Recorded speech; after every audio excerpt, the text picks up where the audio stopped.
95,000 টাকার মধ্যে আজকে আমরা একটা DDR5 সিস্টেম বিল্ড করব। আপনারা অনেকেই জানেন যে এই মুহূর্তে DDR5 সিস্টেম বিল্ড করাটা অনেকটাই এক্সপেন্সিভ, আর এই 95,000 টাকার বিল্ডে আমাদের একটা গ্রাফিক্স কার্ড থাকবে। আর আজকের বিল্ডটি তাদের জন্য যারা হচ্ছে এডিটিং করতে চান, ভিডিও এডিটিং, গ্রাফিক্স ডিজাইন এবং টুকটাক গেমিং করবেন, তাদের জন্য আজকের এই বিল্ডটি অনেকটা বেশি আইডিয়াল হবে। আর আজকের বিল্ডের আমাদের টোটাল খরচ হয়েছে 95K প্লাস, একটু কম বেশি। তো আপনারা দেখছেন বিল্ড জোন বিডি, আর আমি রাকিব আছি আপনাদের সাথে।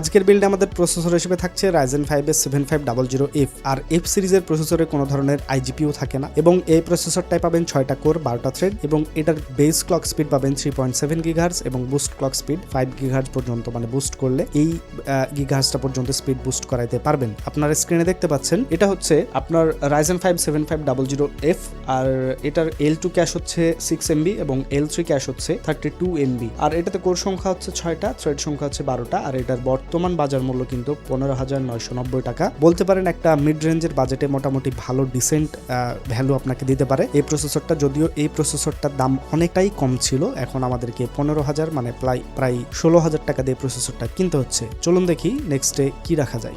যেহেতু আমাদের এটা একটা F সিরিজের প্রসেসর আর গেমিং প্রসেসর, তো এইটার সাথে মানানসই আমরা একটা মোটামুটি ডিসেন্ট মানের CPU কুলার রেখেছি। এটা একটা AR CPU কুলার, আপনারা দেখতে পাচ্ছেন। এটা হচ্ছে DeepCool AG400 single tower 120mm এর একটা CPU কুলার, আর এই CPU কুলারটার বর্তমান বাজার মূল্য 2,290 টাকা। এটা সম্পর্কে আমি তেমন আর কিছু বললাম না, তবে অবশ্যই আপনারা খেয়াল রাখবেন এই ধরনের প্রসেসরের সাথে একটা ভালো মানের ডিসেন্ট মানের একটা CPU কুলার কেনার। যদি আপনার মনে হয় যে আপনি অনেক টাইম ধরে গেমিং করবেন এই বিল্ডটা তৈরি করে, তাহলে অবশ্যই এর থেকে একটু ভালো মানের AK ডিপ কুলার আপনার হচ্ছে AK 0+ যেটা আছে ওই CPU কুলারটা নিতে পারেন। ওইটার দাম হচ্ছে প্রায় 3,500 টাকা। সো আমাদের বিল্ডে আজকে এই CPU কুলারটা রাখা হয়েছে। দেখা যাক এরপরে আমাদের মাদারবোর্ড হিসেবে এখানে কি রাখা যায়। মাদারবোর্ড হিসেবে এখানে আমরা MSI ব্র্যান্ডের একটা মাদারবোর্ড চুজ করেছি, আর এটা হচ্ছে MSI এর B650ME। আপনারা স্ক্রিনে দেখতে পাচ্ছেন এটা হচ্ছে B650ME MSI এর একটা মাদারবোর্ড, আর এটা মাইক্রোটেক্স মাদারবোর্ড। আপনি এখানে CPU সাপোর্ট করাইতে পারবেন সর্বোচ্চ 9000 এর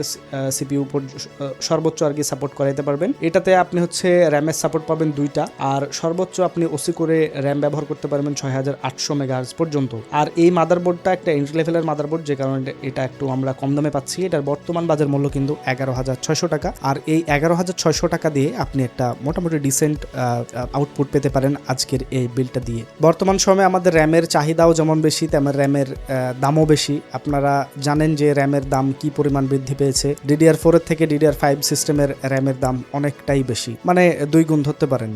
আর আজকের বিল্ডে আমাদের র্যাম হিসেবে আমরা 16GB একটা সিঙ্গেল স্টিক ব্যবহার করেছি, আপনারা দেখতে পাচ্ছেন। এটা হচ্ছে Kingston Fury beast 16GB DDR5 5600 মেগাহার্জের CL36 সিরিজের র্যাম, আর এই র্যামটার বর্তমান বাজার মূল্য হচ্ছে 26,200 টাকা। এখানে আপনি হচ্ছে মানে যদি মনে করেন যে আপনার আপাতত বাজেটে হচ্ছে না 26,200 টাকাতে একটা র্যাম কেনা, তো আপনি DDR5 এর 8GB একটা সিঙ্গেল স্টিক নিতে পারেন। সেক্ষেত্রে আপনার প্রায় 13,000 টাকা আরো এখান থেকে কস্ট করতে পারবেন। সো 13,000 টাকা কস্ট করে আপনি 8GB নিলেন, পরে আবার আরেকটা 8GB নিয়ে নেবেন, 16GB DDR5 চ্যানেল থাকলো। আর যদি মনে করেন যে না আমি হচ্ছে 8GB একটা 16GB একটা নেব, পরবর্তীতে আরো একটা 16GB নেব, তাহলে সেটাও করতে পারেন, এটা আপনাদের ইচ্ছা। তাই আমি এই বিল্ডে এই র্যামটা ব্যবহার করেছি। আর স্টোরেজ হিসেবে আমরা এখানে ব্যবহার করেছি 512GB এর একটা NVMe Gen 4 এর SSD, আর আপনারা স্ক্রিনে দেখতে পাচ্ছেন এটা হচ্ছে OSCO ON1000 512GB PCIe 4.0 NVMe M.2 SSD, আর এটার হচ্ছে রিড স্পিড পাবেন 5200 MB পার সেকেন্ড এবং রাইট স্পিড পাবেন 4700 MB পার সেকেন্ড। আর এই SSDটার বর্তমান বাজার মূল্য 8,800 টাকা। প্রত্যেকটা কম্পোনেন্টের দাম আমি কিন্তু স্ক্রিনে দেখিয়ে দিচ্ছি, আপনাদের কোনো ধরনের মিসকনসেপশন হওয়ার কোনো চান্স থাকা উচিত নয়। কিন্তু যদি ভিডিওটা আপনি পরে দেখে থাকেন, তাহলে হতে পারে দামটা কমে গেছে বা বেড়ে গেছে, এরকমটা হতে পারে। কমার চান্স নাই, বাড়তেই পারে। সো আপনারা পরে আবার মনে করবেন না যে আমি ভুল দাম বলেছি, এই কারণে আমি আপনাদেরকে কিন্তু স্ক্রিনে দামটা পুরোটা দেখিয়ে দেওয়ার চেষ্টা করি। যেহেতু আমাদের এটা F সিরিজের প্রসেসর, যে কারণে আমাদের এখানে একটা ডিসেন্ট মানের মোটামুটি গ্রাফিক্স কার্ড ব্যবহার করা অত্যন্ত প্রয়োজন। আর আপনারা স্ক্রিনে দেখতে পাচ্ছেন এটা হচ্ছে Zotac gaming GeForce RTX 3050 twin edge OC 6GB একটা গ্রাফিক্স কার্ড, আর এই গ্রাফিক্স কার্ডটাই আপনি 2304টা কুডা কোর পাবেন। আপনার ভিডিও এডিটিং এর জন্য একটু না হলেও সহায়ক হবে, এবং এই গ্রাফিক্স কার্ডের বর্তমান বাজার মূল্য 24,000 টাকা। দাম অলওয়েজ ওঠানামা করে, সো এর থেকেও দামটা কম ছিল, 23,000 টাকাতেও পাওয়া যেত, 22,500 টাকাতেও পাওয়া যেত। এখন আপনাদের তো আমি পোস্ট করে জানিয়ে দিয়েছিলাম আমার চ্যানেলে যে গ্রাফিক্স কার্ডের দাম বাড়তে পারে, আপনারা চাইলে কিনে নিতে পারেন। সো আমার কথা অনেকেই হেলাফেলা করেছেন হয়তো, বা এখন দেখতে পাচ্ছেন দামটা কিভাবে বৃদ্ধি পাচ্ছে, এর থেকেও বৃদ্ধি পাবে। কিছুদিন পরে হয়তো শুনতে পাবেন যে স্টকে আসলে আমাদের কোনো জিপিও নাই। সো এটা আপনাদের ইচ্ছা, এবং আজকের এই কার্ডটা এখানে রাখার মূল কারণ হচ্ছে আপনারা ইন ফিউচার এখানে 4060, 4060 Ti, 5060, 5060 Ti পর্যন্ত জিপিও গুলো ব্যবহার করতে পারবেন, শুধুমাত্র আপনাদের পিএসইউ এর রেকমেন্ডেশনটা মাথায় রেখে। ওয়েল, আমাদের বিল্ডের সবচাইতে গুরুত্বপূর্ণ অংশ হচ্ছে একটা power supply, PSU power supply unit. আর আমরা পাওয়ার সাপ্লাই হিসেবে ব্যবহার করেছি 500 ওয়াটের একটা পাওয়ার সাপ্লাই, এবং আপনারা অবশ্যই চেষ্টা করবেন একটা সার্টিফাইড পাওয়ার সাপ্লাই কেনার। আপনারা স্ক্রিনে দেখতে পাচ্ছেন এটা হচ্ছে Deepcool PF 500X 500 watt 80+ bronze certified non modular একটা পাওয়ার সাপ্লাই। আর এই পাওয়ার সাপ্লাইটার বর্তমান বাজার মূল্য 4,500 টাকা। 4,500 টাকা দিয়ে আপনি 500 ওয়াটের একটা পাওয়ার সাপ্লাই পাচ্ছেন। আর বিগত কয়েক মাস আগে এই 500 ওয়াট পাওয়ার সাপ্লাইয়ের দাম কিন্তু 6-7 হাজার টাকা, 8 হাজার টাকা মতো ছিল। সো যাই হোক, আপনারা চেষ্টা করবেন একটা ডিসেন্ট মানের বা আপনার সার্টিফাইড একটা পাওয়ার সাপ্লাই ব্যবহার করার আপনাদের বিল্ডের জন্য। আর এই সব কিছুকে আমরা একত্রে রাখার জন্য একটা কেস ব্যবহার করেছি। আমি প্রত্যেকটা ভিডিওতে বলি যে কেসটা আপনাদের চয়েস, কেসটা আপনারা কেমন নেবেন, বা আপনারা খালি আপনাদের পিসি শুধু পার্টসগুলো রেখে দেবেন নাকি টেবিল, এটা আপনাদের ব্যাপার। তো আমার সাজেশন থেকে বা আমার রেকমেন্ডেশন থেকে একটা আমি কেস আপনাদের বলতে পারি যে কোনটা নিতে পারেন আপনাদের এই বিল্ডের আপনার অনুযায়ী, কম্পোনেন্টস অনুযায়ী। আপনার স্ক্রিনে দেখতে পাচ্ছেন এটা হচ্ছে Antec VCX 100 ARGB M80X mini tower gaming case.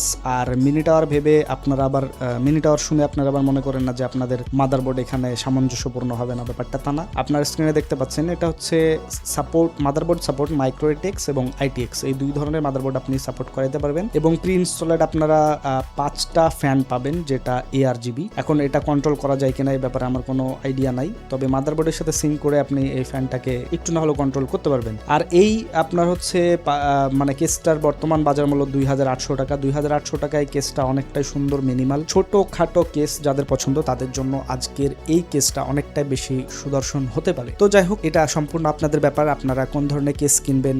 অনেকের কি বলে ওটাকে, মোনার্ক মিস্ট্রি 5 বলে, ওইটা নিতে পারেন। আবার অনেকের হচ্ছে ম্যাক্স গ্রিনের পছন্দ, অনেকের পিসি পাওয়ারের পছন্দ, অনেকের গিগাবাইটের পছন্দ। এটা সম্পূর্ণ আপনাদের ব্যাপার যে আপনারা টোটাল বিল্ডে আপনার কেসের পিছনে কত টাকা ইনভেস্ট করবেন। তবে হ্যাঁ, কেসের পিছনে ইনভেস্ট করাটা খারাপ ব্যাপারটা আমি তা বলছি না। আপনারা যখন একটা গেমিং প্রসেসর দিয়ে একটা সিস্টেম বিল্ড করছেন, তখন অবশ্যই খেয়াল রাখবেন যে আপনার মানে কেসের মধ্যে যেন এয়ার ফ্লোটা ঠিকঠাক ভাবে হয়। এয়ার ফ্লো যদি ঠিক না হয়, আপনার পিসি ওভারহিট হয়ে আপনার ফিজিক্যালি কোনো কম্পোনেন্ট ড্যামেজ হতে পারে। এটা হচ্ছে আপনাদের মাথায় রাখতে হবে অবশ্যই। তো আজকের ভিডিও এতটুকুই ছিল। ভিডিওটি যদি ভালো লাগে অবশ্যই লাইক, কমেন্ট, শেয়ার দেওয়ার পাশে থাকবেন। দেখা হচ্ছে পরবর্তী কোনো ভিডিওতে। টিল দেন টেক কেয়ার, আল্লাহ হাফেজ। আর যদি আপনি সাবস্ক্রাইব না করে থাকেন অবশ্যই চ্যানেলটি সাবস্ক্রাইব করে দিবেন। দেখা হচ্ছে পরবর্তী ভিডিওতে।